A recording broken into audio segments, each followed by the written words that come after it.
Dua kelompok pengintai Ukraina berhasil ditumpas pasukan Rusia di Republik Rakyat Luhansk. Penumpasan itu menggunakan sistem artileri dan penyembur api.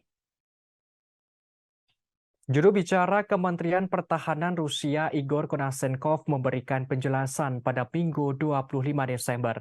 Lokasi penumpasan dua kelompok pengintai itu di kawasan arah Krasny Liman, tepatnya di dekat permukiman Terni.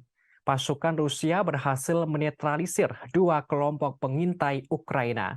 Dua kelompok itu mulanya bertindak ke arah pemukiman Chernovoya di Brova di Republik Rakyat Luhansk. Konasenkov menerangkan pasukan Rusia menghancurkan tenaga musuh dan peralatan militer. Akibatnya, 60 tentara Ukraina ada yang tewas dan terluka. Sebanyak 4 kendaraan tempur lapis baja dan 3 truk pickup milik Ukraina hilang.